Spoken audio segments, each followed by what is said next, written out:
Alô galerinha, tudo bem com vocês? Aqui é o professor João Paulo, disciplina de ciências, trazendo a segunda videoaula para vocês, certo? Meus queridos alunos da Filomena Curso Cabral, na primeira aula, ou seja, na primeira videoaula, nós estudamos um pouco sobre os ecossistemas, certo? Falamos um pouco sobre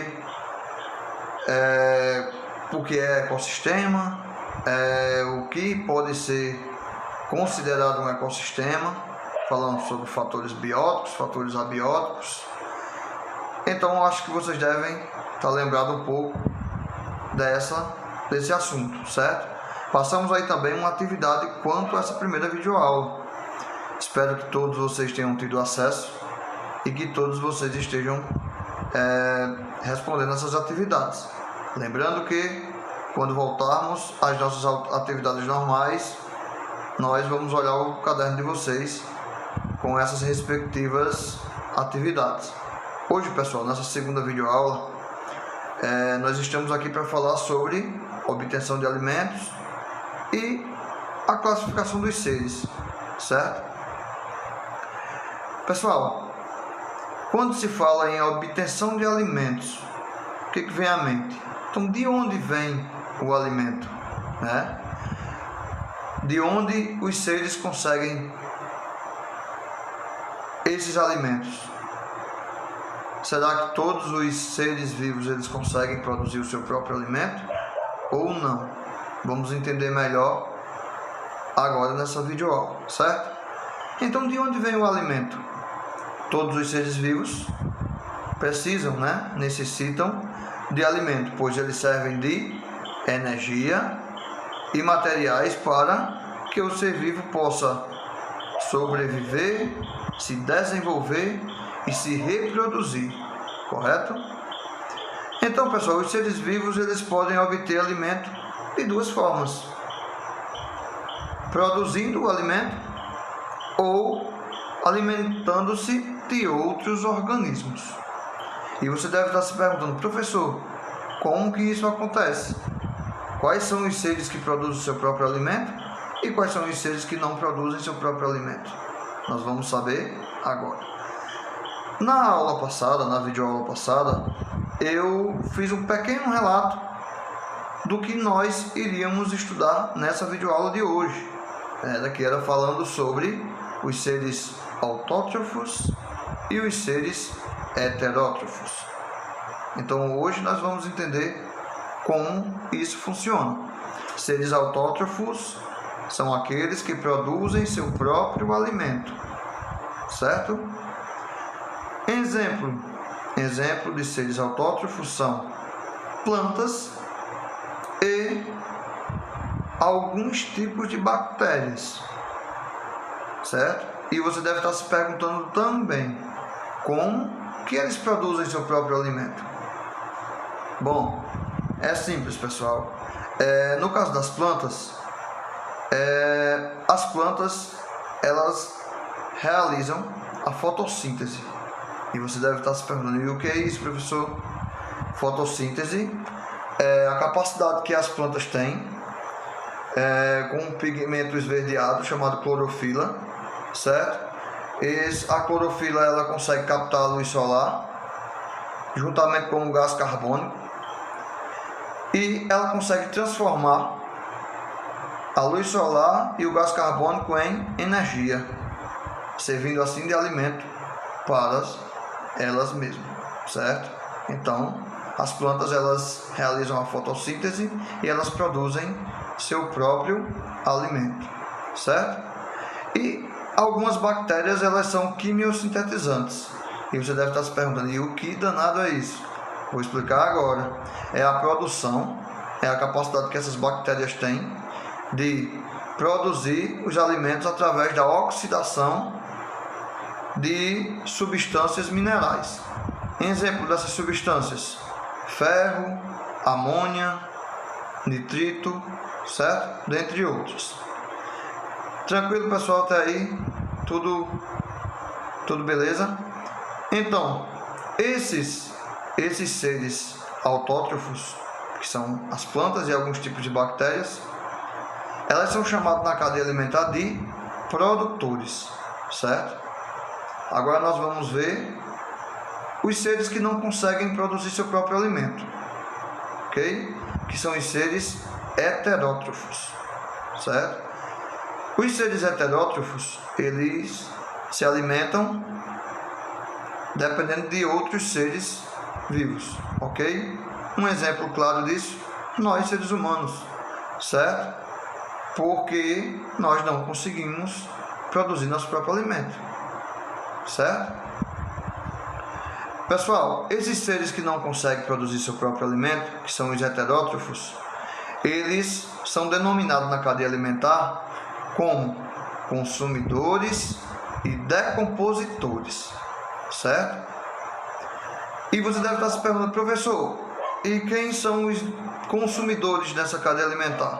Somos nós, seres humanos, ou seja, todos os tipos de animais, certo? E você deve estar se perguntando também, e quem são os decompositores nessa cadeia alimentar? Os decompositores são alguns tipos de bactérias e os fungos. Os fungos podemos exemplificar como os cogumelos, por exemplo. Então, meus queridos alunos, só para fechar, só para finalizar a nossa segunda videoaula, certo? E que fique de forma bem objetiva para que vocês consigam realizar a atividade que eu vou pedir no final dessa aula, certo? Pessoal, então, só recapitulando aí um pouquinho, certo? Os seres vivos, eles podem ser classificados entre dois grupos, os heterótrofos e os autótrofos, os que não produzem seu próprio alimento e os que produzem seu próprio alimento. Autótrofos, exemplo, já falei, plantas, algas e alguns tipos de bactérias. Como que se alimentam? Já falei também, certo? Através da fotossíntese e através de elementos quimiosintetizantes, que eu também já expliquei o que é para vocês, certo? Do outro lado, sim, na cadeia alimentar, esses seres autótrofos, eles são chamados de produtores, certo? Eles que produzem os seus alimentos, beleza? Por outro lado, temos os seres que não produzem seu próprio alimento, os chamados heterótrofos. E na cadeia alimentar, os heterótrofos, eles são chamados de consumidores e decompositores. Consumidores, só para que vocês mentalizem aí direitinho, todos os tipos de animais, inclusive nós seres humanos, certo? E os decompositores. Os decompositores são bactérias, alguns tipos de bactérias, a maior parte das bactérias, e os fungos, beleza? Os decompositores, pessoal, eles têm um papel importantíssimo para manter o equilíbrio na cadeia alimentar, certo? Por exemplo, você deve estar pensando, poxa, como é que os decompositores agem? Eu vou explicar um pouquinho para vocês, para que fique claro, beleza?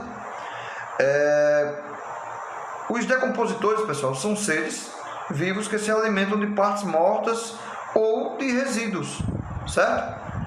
E de outros seres como fezes e restos vegetais, certo? Um exemplozinho básico. Se eu fizer uma pequena poda em uma árvore, ou seja, eu corto partes de uma árvore e jogo lá no solo essas partes dessa árvore. Com o passar dos dias, essa parte das plantas que foi cortadas, elas vão entrar em decomposição, vão se decompor ali naquele solo. Quem foi que fez isso? Quais foram os seres que fizeram isso? Ajudaram para que isso acontecesse? Os fungos e as bactérias, certo?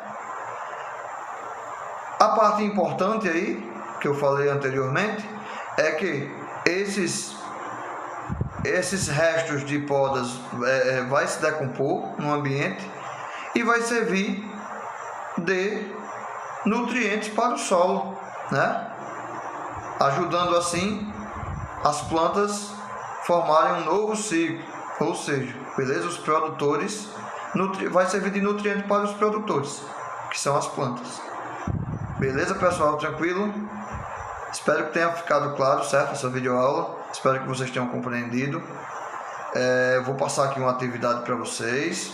Na página 21 do livro didático de ciências de vocês. Aí temos uma pequena pergunta chamada assim, de olho no tema. Aí tem: citem exemplos de organismos produtores, consumidores e decompositores. Ou seja, tudo aquilo que nós vimos nessa videoaula, certo? E temos também uma aulazinha prática, onde temos aí, vamos fazer, aí tem como tema, o que acontece com as cascas, certo? Aí tem um material que se pede e tem o procedimento. E lá no final você vai analisar e concluir, beleza? A próxima semana eu vou estar vindo aqui com uma terceira videoaula para vocês, né? Não deixem acumular essas atividades, façam essas atividades semana após semana, certo? Quando voltarmos às aulas normais, vamos estar olhando o caderno de vocês, passando o visto, certo? Então, pessoal, bons estudos, fiquem todos com Deus, certo? Qualquer dúvida, vocês já sabem, podem me procurar ou no grupo de vocês, ou podem me chamar no privado, aí no WhatsApp, que nós vamos tirar a dúvida de vocês, certo? Fiquem com Deus, um abraço do professor João Paulo.